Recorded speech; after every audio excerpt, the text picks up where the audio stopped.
Everyone, welcome to SB institute. Welcome you all. আমি শুভেন্দু অধিকারী তোমাদের জন্য ইংলিশের একটি ক্লাস নিয়ে এসেছি। আজকের ক্লাসে আমরা আলোচনা করব ইডিয়ামস নিয়ে।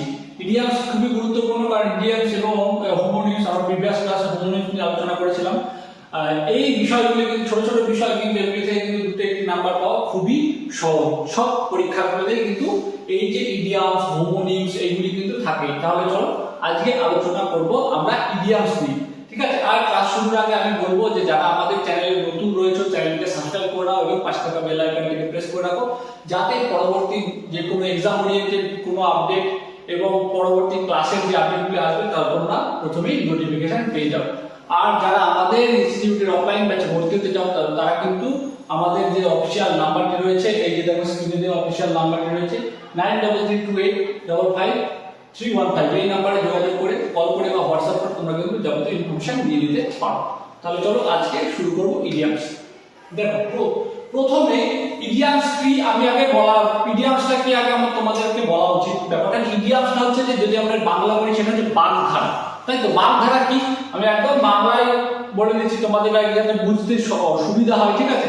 ব্যাপারটা হচ্ছে যে বাগধারা যেটা হচ্ছে আক্ষরিক অর্থ কিন্তু নয়, ঠিক আছে? একটা যেমন যে একটা শব্দের আক্ষরিক অর্থ যেটাকে একদম সোজা সাপটা অর্থ সেটা হচ্ছে আক্ষরিক অর্থ, কিন্তু বাগধারা হচ্ছে কি প্রতীকী অর্থে ব্যবহৃত হওয়া কোনো শব্দ বা শব্দগুচ্ছ বা বাক্যাংশ।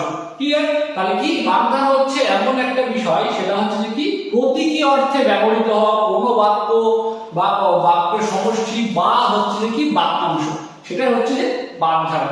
চলো তাহলে আজকে প্রথম থেকে শুরু করব। তোমাদের প্রথমে আমি দেখো একটা কোশ্চেন দেখেছি প্রিভিয়াস ইয়ার সিজিএল এর, যে ব্যাপারটা হচ্ছে যে কেমন যে ইডিয়ামস কিভাবে আসে পরীক্ষাতে। টু দা পয়েন্ট আমরা যদি প্রথমে আলোচনা করি হয়তো অনেকের মনে হতে পারে যে এরকম আবার পরীক্ষায় আসে নাকি, অনেকের থাকে কোশ্চেন মনের ভিতরে। সেই জন্য কিন্তু প্রথমে তোমাদের সংশয়টা দূর করে দিতে চাই, সেই জন্য একটা প্রথমে দুটি কোশ্চেন রেখেছি, তারপরে কিন্তু আমরা কনসেপ্টে যাবো পারি। চলো, বলি select the most appropriate meaning of the idioms, তাই তো? কি অন শ্যাঙ্কসমেয়ার, তাই তো? অন শ্যাঙ্কসমেয়ার, তাই তো? এইটা হচ্ছে যে আমাদের ইডিয়ামস। মানে কি এক কথায় এই অপশন কি আছে, on a lion, on a bicycle, on foot, on an elephant, এই চারটি রয়েছে আমাদের অপশন। তাহলে অন শ্যাঙ্কস মানে কি বলতো? শ্যাঙ্কস মানে হচ্ছে উড়ু বা মানে পা বলতে পারো এক কথায়। এটাকে যদি আমরা বাগধারার ছলে বলি তাহলে কি হবে, যে আর কি যে চরণবাবুর ঘোড়া এক কথায় বলা যেতে পারে আর কি, হাসির ছলে আর কি, তাই তো? অর্থাৎ দেখো অন শ্যাঙ্কসমেয়ার মানে কি, সেটা হচ্ছে যে পায়ে হেঁটে কোথাও যাওয়া, ঠিক আছে? বা পায়ের বলে কোনো কিছু করা, সেটাই হচ্ছে যে শ্যাঙ্কসমেয়ার। তাহলে আমরা এখানে কোন অপশনটি পাবো? খুব সহজেই বলতে পারবো অপশন সি হচ্ছে আমাদের সঠিক উত্তর, অন ফুট। ক্লিয়ার? তাহলে চলো নেক্সট দেখবো কি আছে, জক্স। এটাও কিন্তু ইডিয়ামস, সেটা কিন্তু ওপরে ডেসক্রিপশনে নেই, কিন্তু বলে জগ সামওয়ানস মেমোরি, তাই তো? এটা এসএসসি সিজিএল 2017 তে আসা একটি কোশ্চেন। ক্লিয়ার? তাহলে দেখো কি কি জগ সামওয়ানস মেমোরি, তাই তো? এই যে জগ সামওয়ানস মেমোরি বলতে কি খুব ইম্পর্টেন্ট একটা অংশ। তাহলে দেখো এখানে তোমরা বলছে an important piece of news, বলছে to cause someone to remember something, কারণ কিছু মনে করার কারণ, and describe someone, কাউকে বর্ণনা করা, an important thing for life। সঠিক উত্তরটি আমাদের কিন্তু হবে option B, an important thing for life। তাহলে jog someone's memory means an important thing for life। তোমাদের প্রত্যেকটা ওয়ার্ডের কিন্তু একদম সঠিক অর্থ কিন্তু জানতে হবে, না হলে কিন্তু পরীক্ষার খাতায় গিয়ে সঠিক উত্তর করা যাবে না। কারণ যে তোমাদের যে অপশনগুলি থাকবে সেই অপশনগুলি কিন্তু মোস্ট অফ দ্য কেসেস একদমই সিমিলার থাকে, ঠিক আছে? সেই তার ভিতর থেকে কিন্তু সঠিক উত্তরটি বেছে নিতে হবে। তার জন্য কিন্তু তোমাদের একদম সঠিক উত্তরটি তোমাদের জানতে হবে, সঠিক অর্থটা কিন্তু তোমাদের জানতে হবে। তাহলে চলো শুরু করব। দেখো মেইডেন স্পিচ। মেইডেন স্পিচ মানে কি? মেইডেন স্পিচ মানে প্রথম বক্তব্য। মেইডেন স্পিচ মানে প্রথম বক্তব্য বা স্পিচ বলছি হি, তাহলে তাই তো? এটা হচ্ছে মেইডেন স্পিচ। তাহলে এর ভিতরে আমরা বাগধারা পাচ্ছি কোনটা বলো তো? মেইডেন স্পিচ, তাই তো? এই যে মেইডেন স্পিচ মানে কিন্তু কি হচ্ছে, মেয়ে যদি মেইডেন দেখান, মেইডেন মানে কিন্তু কোন মেয়েকে বোঝানো, তাই তো? তাহলে মেইডেন স্পিচ কিন্তু এখানে বাগধারার অর্থে কি ব্যবহৃত হয়? ফার্স্ট স্পিচ, তাই তো? His maiden speech fail flat to the audience, তাই তো? তার যে প্রথম বক্তব্য তা শ্রোতাদের কি করেছিল? তার শ্রোতাদের বিরক্তির উল্লেখ করেছিল, তাই তো? বা শ্রোতাদের বিমুখ করেছিল। নেক্সট দেখো কি মেয়ার্স নেস্ট, কি আছে মেয়ার্স নেস্ট, এর অর্থটা কি? এর অর্থ হচ্ছে ফলস ইনভেনশন, তাই তো, অর্থাৎ কোনো কিছু আর কি যুক্ত থাকার কোনো অর্থহীন ভাবে কোনো কিছুতে যুক্ত থাকা বা কোনো কারো কোনো কিছুতে থাকা, সেটা হচ্ছে অর্থহীন, সম্পূর্ণরূপে অর্থহীন। ক্লিয়ার? চলো তাহলে দেখো কি আছে, the involvement of teachers, teacher বলতে the involvement of teachers in the scheme proved to be a mare's nest, মানে কি শিক্ষকদের এই স্কিমটিতে অন্তর্ভুক্তি বিষয়টা কিসের মতো? বিষয়টা হচ্ছে যে মেয়ার্স নেস্টের মতো, অর্থাৎ কি যেটা সম্পূর্ণরূপে অর্থহীন, যা বা তার কোনো গুরুত্বই নেই। ঠিক আছে? বলছে at daggers down, at daggers down মানে কি খড়গহস্ত হয়ে থাকা, এনিমিটি, তাই তো। হিজ আমরা দেখো উদাহরণটা দেখে নেবো, বা একটা সেন্টেন্স রয়েছে his wife always at daggers down to him, তাই তো, মানে তার পত্নী তার প্রতি সর্বদাই খড়গহস্ত হয়ে থাকে। চলো বলছি অ্যাট লিস্ট, আমরা প্রত্যেকে জানি অ্যাট লিস্ট মানে কি, অ্যাট লিস্ট মানে হচ্ছে অন্তত, তাই তো, অ্যাট লিস্ট মানে হচ্ছে অন্তত। ক্লিয়ার?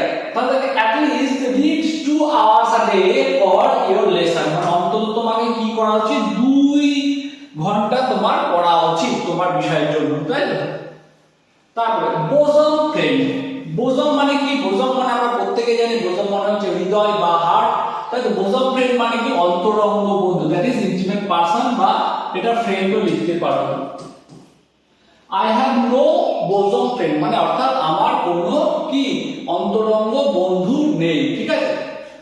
তারপরে কি বুক ওয়ার্ম বা গ্রন্থ কীট, তাই তো। বুক ওয়ার্ম কথাটা হচ্ছে যে বই মানে কি গ্রন্থ কীট বলা হয়, যেটা আর কি অর্থ যদি ধরা হয়, তাই তো। এক্সাম্পল কি আছে, he is a book worm মানে সে হয় একজন গ্রন্থ কীট, তাই তো। এই হচ্ছে ব্যাপার। আর কি ব্রিং টু বুক, এই যে ব্রিং টু বুক আমরা যদি একদম মানে আক্ষরিক অর্থ যদি ব্রিং মানে নিয়ে আসা, টু বুক মানে বইতে নিয়ে আসা, এরকম একটা অর্থ হয়ে যায়, তাহলে কিন্তু না, যেহেতু এটা আমাদের বাগধারা, তাই আমরা বলেছি যে প্রতীকী অর্থে ব্যবহৃত হয়, সেটাই হচ্ছে বাগধারা, আক্ষরিক অর্থে নয়। তাহলে দেখো ব্রিং টু বুক মানে কিন্তু এর অর্থ কিন্তু পানিশ, তাই তো। তো the student should be punished, ব্রট to the student should be ব্রট to book, তাই তো, ব্রট to book for his misbehave, অর্থাৎ ছাত্রটিকে কি করা উচিত? পানিশ করা উচিত, ব্রট টু বুক করা উচিত বা পানিশ করা উচিত, কি জন্য? তার মিসবিহেভ বা অসৎ আচরণের জন্য তাকে পানিশ করা উচিত। ক্লিয়ার? চলো নেক্সট দেখবো। তারপরে দেখো বার্নিং কোশ্চেন, খুব গুরুত্বপূর্ণ। বার্নিং কোশ্চেন কি বলছে? স্ট্রং ডিবেট ম্যাটার, তাই তো, মানে অত্যন্ত বা খুব শক্তিশালী, মানে খুব গুরুত্বপূর্ণ কি বিতর্কিত ঘটনা, সেটাই হচ্ছে যে বার্নিং কোশ্চেন বা স্ট্রং ডিবেট ম্যাটার। বলছে feminism is the burning question nowadays, তাই তো। ফেমিনিজম একটা কি হচ্ছে, নারীবাদ হচ্ছে একটা কি বর্তমানে একটা কি বিরাট একটা কি বার্নিং কোশ্চেন হয়ে গেছে, একটা বিরাট বিতর্কিত বিষয় হয়ে গেছে। ঠিক আছে? চলো নেক্সট দেখো, build castle in the air, খুব গুরুত্বপূর্ণ, কি হাওয়ায় দুর্গ বানানো, তাই তো। Build castle in the air মানে যেটা এক কথায় আর build castle in the air. বলছে indulge in idle vision, do not waste your time in building castle in the air, অর্থাৎ মানে সেই কল্পনাতেই তোমার সময় নষ্ট করা কিন্তু উচিত নয়। ঠিক আছে? আর সেই বসে থেকে কোনো কাজ না করে বসে বসে কিন্তু আকাশ কুসুম কল্পনা করা, that is build castle in the air. তাহলে build castle in the air মানে হচ্ছে আকাশ কুসুম কল্পনা করা। ক্লিয়ার? চলো নেক্সট দেখো ক্রোকোডাইল টিয়ার্স, এই যে ক্রোকোডাইল টিয়ার্স এটা খুব গুরুত্বপূর্ণ, এটা কিন্তু এই যে এই বছরে 2024 এর ফুড এসআইতে কিন্তু এসেছিল। ঠিক আছে? এটা ক্রোকোডাইল টিয়ার্স প্রিটেন্ডেড কান্না, অর্থাৎ কি মানে নকল কান্না, অর্থাৎ ঠিক আছে যে কান্না আর কি অর্থহীন হবে। ঠিক আছে? না নাটকীয় কান্না, নাটক করে কান্নাটা যে করা হয়, তাই তো। People always shed crocodile tears on others' misery, তাই তো, অর্থাৎ কি মানুষজন সর্বদাই কি প্রিটেন্ডেড, অর্থাৎ কি করে ক্রোকোডাইল টিয়ার করে, কেন? অর্থাৎ যে অন্যের দুঃখে মানুষ কি করে, যে কুমিরের কান্না নেয় কাঁদে, তাই তো, অর্থাৎ যেটা কি সম্পূর্ণই নাটক। বুঝে গেল? তারপর দেখো dead of night, dead of night মানে midnight. The boy starts reading at dead of night, অর্থাৎ ছেলেটি মধ্যরাতে পড়া শুরু করে, তাই তো। তাহলে ডেড অফ নাইট মানে কিন্তু এখানে যে ডেড অফ নাইট মানে রাতের মৃত্যুটা কিন্তু নয়, কি হচ্ছে মিডনাইট। ঠিক আছে, নেক্সট দেখো crying need.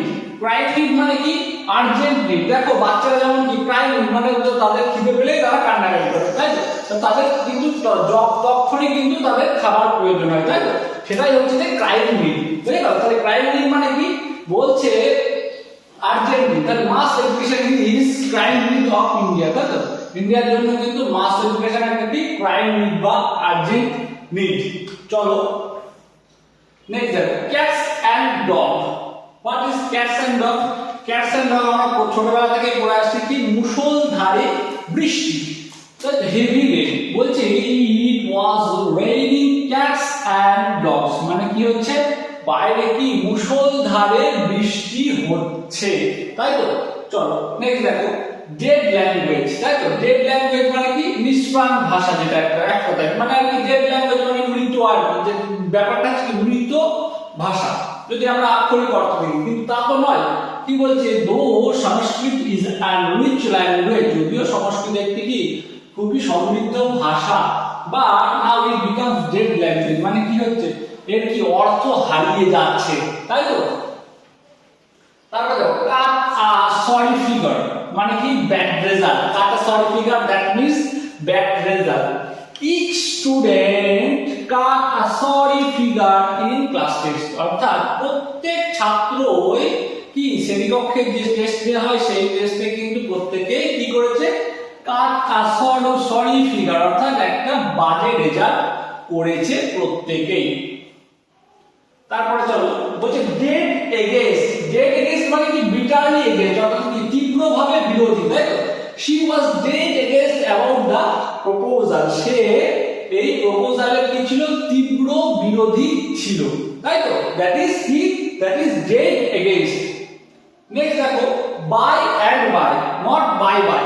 By and by মানে কি সুন, অর্থাৎ অতি শীঘ্রই। তাহলে বাই এন্ড বাই মানে শীঘ্রই বা খুব তাড়াতাড়ি। Please come here by and by, not by by কিন্তু বাই এন্ড বাই, খুব ভালো করে কিন্তু দেখতে হবে by and by, by and by. Clear? তারপরে দেখো ব্ল্যাক শিপ। ব্ল্যাক শিপ মানে কি ব্ল্যাক শিপ মানে আমরা জানি কুলাঙ্গার, তাই তো ব্যাড ক্যারেক্টার বা কুলাঙ্গার বলা ঠিক হবে। He is the black sheep in the family, যেমন রামমোহন রায়কে তার বাবা বলেছিলেন যে কুলাঙ্গার নাস্তিক দূর হয়ে যা আমার আলয় হইতে, তাই তো। বলছে এট দা 11th আওয়ার। 11th আওয়ার মানে কি একদম কি বলছে লাস্ট মোমেন্ট, একদম কি অন্তিম মুহূর্ত, that is 11th hour. The police came to the spot at the 11th hour, অর্থাৎ পুলিশ কখন আসে? জেনারেলি পুলিশ লেটে আসে, তাই তো সেটা একদম 11th hour, অর্থাৎ কি অন্তিম মুহূর্তে আসে। বলছে কাট the quick. Cut the quick মানে হার্ট, অর্থাৎ মর্মাহত হওয়া বা দুঃখ পাওয়া। He was cut the quick by the words of his relative. Cut the quick মানে কি খুব মর্মাহত হয়েছিলেন, কার কথায়? তাদের আত্মীয় স্বজনের কথায় সে কি হয়েছিল? মর্মাহত হয়েছিল। তাহলে কি পাচ্ছি আমরা? কাট দা কুইক মানে হার্টেড বা মর্মাহত হওয়া। তারপর দেখো অ্যাট র্যান্ডম। র্যান্ডম মানে কি রেকলেস, অর্থাৎ বেপরোয়া ভাবে, ঠিক আছে। বলছে তা কি hit the ball at random, অর্থাৎ বাচ্চাটি বলটিতে কি বেপরোয়া ভাবে আঘাত করেই যাচ্ছে, বোঝা গেল? তাহলে র্যান্ডম মানে বেপরোয়া ভাবে। bolt from the blue। bolt from the blue মানে unexpected sorrowful events, অর্থাৎ অপ্রত্যাশিত দুঃখজনক ঘটনা, that is unexpected sorrowful event। the news came to him as a bolt from the blue, মানে খবরটি তার কাছে এসেছিল কি হিসাবে? অপ্রত্যাশিত দুঃখজনক ঘটনা হিসেবে কিন্তু খবরটি তার কাছে এসেছিল। চলো তারপরে দেখো beat up. Beat black and blue, এই দুটো গুলিয়ে ফেললে হবে না। এটা হচ্ছে বোল্ট ফ্রম দা ব্লু, যেটা হচ্ছে আনএক্সপেক্টেড সরোফুল ইভেন্টস, আর বিট ব্ল্যাক এন্ড ব্লু মানে কি বিট সিভিয়ারলি, অর্থাৎ কি অত্যন্ত খারাপ ভাবে প্রহার করা, মানে আচ্ছা মতো উত্তম মধ্যম দেয়া। The thief was beaten হবে beaten by the people of the market, অর্থাৎ ওই চোরটাকে উত্তম মধ্যম দেওয়া হয়েছিল কাদের দ্বারা? ওই মার্কেটের লোকজনদের দ্বারা। বলছে ওয়াইল্ড গুজ, তাই তো ওয়াইল্ড গুজ চেজ মানে কি আনপ্রফিটেবল অর্থাৎ যার কোনো অর্থই নেই, মানে কি প্রফিট অর্থাৎ কোনো লাভই নেই, যেটা যার কোনো অর্থ হয় না। All the efforts of Indian government to remove illiteracy is a will good stage, মানে ভারত সরকারের এই যে নিরক্ষরতা দূরীকরণ যে মিশনটা, সেটা কিন্তু কি একটা উইল গুড স্টেজের নেয়, অর্থাৎ এর কোনো লাভই নেই, অর্থাৎ বৃথা এই মিশনটা চলছে। তারপরে টুথ অ্যান্ড নেল মানে কি স্ট্রংলি কি মানে আর কি সম্পর্কটা খুব যেটা আর কি বাজে একটা সম্পর্ক, যেটা যেমন দাঁত এবং নখের যে সম্পর্ক, তাই তো দাঁত এবং নখের সম্পর্ক সবসময় আর কি দাঁত দিয়ে কি নখ কাটার মতো একটা সবসময় দাদা আর কি নখ চিবায় আর কি, তারা কিন্তু সেই দাঁত থাকলেই আর কি নখের ভিতরে আমাদের কিন্তু সেই নখ চিবানো শুরু করে দেবে। তাহলে কি বলছে the couple fight tooth and nail, মানে সবসময় কি করে আর কি এরকম স্ট্রংলি আর কি তারা কিন্তু ফাইট করে।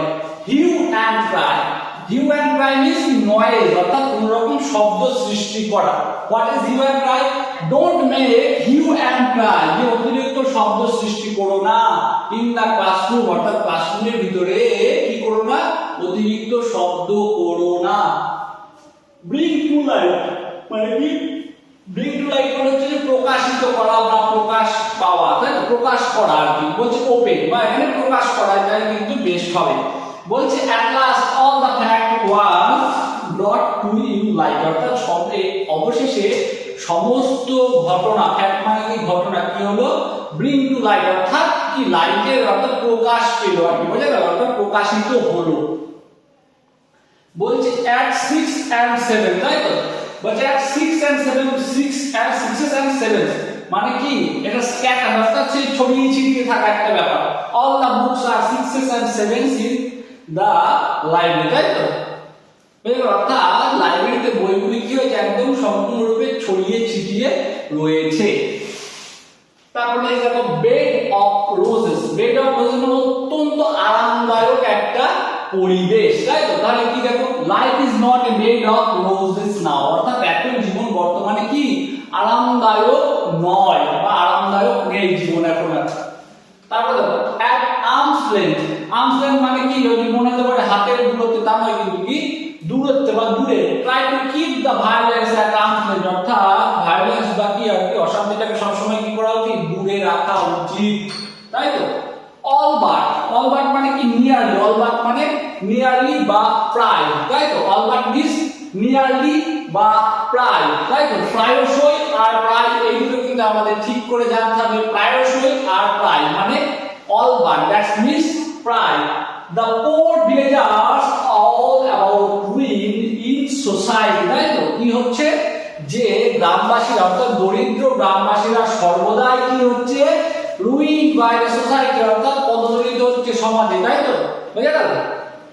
নেক্সট দেখো as it were বা as if বা as if, এই কথা দুটির অর্থ কিন্তু যেন, তাই তো যেমন কি লাইট মানে আরো পছন্দ তোমরা ভেবে নিও না। the sun is as it were the eyes of heaven, মানে কি সূর্যকে কি মনে করা হচ্ছে, সূর্য যেন কি স্বর্গের চক্ষু, the eyes of heaven, সূর্য বলতে the sun is, সূর্যটি হয় কি as যেন it were the eyes of heaven, মানে এটা কি এটা যেন একটা কি স্বর্গের চক্ষু। চলো আজকে ছিল এই পর্যন্তই, যে আমাদের যে ইডিয়ামসের ক্লাসগুলো ইডিয়ামসগুলি নিয়ে আমরা আলোচনা করছিলাম। প্রত্যেকটা ইডিয়ামসই কিন্তু খুব গুরুত্বপূর্ণ, কারণ এবং যে আপকামিং পরীক্ষাগুলি রয়েছে সেই পরীক্ষাগুলিতে আসার মতো। আর ইডিয়ামসগুলো খুব সহজে শুধু একটু অর্থগুলি জানলেই কিন্তু এই ইডিয়ামসগুলো কিন্তু পরীক্ষাতে সঠিক করা যাবে। সেই জন্য বলবো যারা আমাদের মানে ইডিয়ামসের ক্লাসগুলো কিন্তু প্রত্যেকটা ক্লাসই খুব সুন্দর করে দেখো এবং বুঝে নাও। যদি কোথাও বুঝতে তোমাদের অসুবিধা হয়ে থাকে অবশ্যই কমেন্টের মাধ্যমে আমাদেরকে জানাবে। আর আমাদের ক্লাসগুলো যদি ভালো লেগে থাকে অবশ্যই লাইক, কমেন্ট এবং শেয়ার করবে। তাহলে দেখা হচ্ছে পরবর্তী ক্লাসে। Till then stay focus on your goal. Thank you for watching us.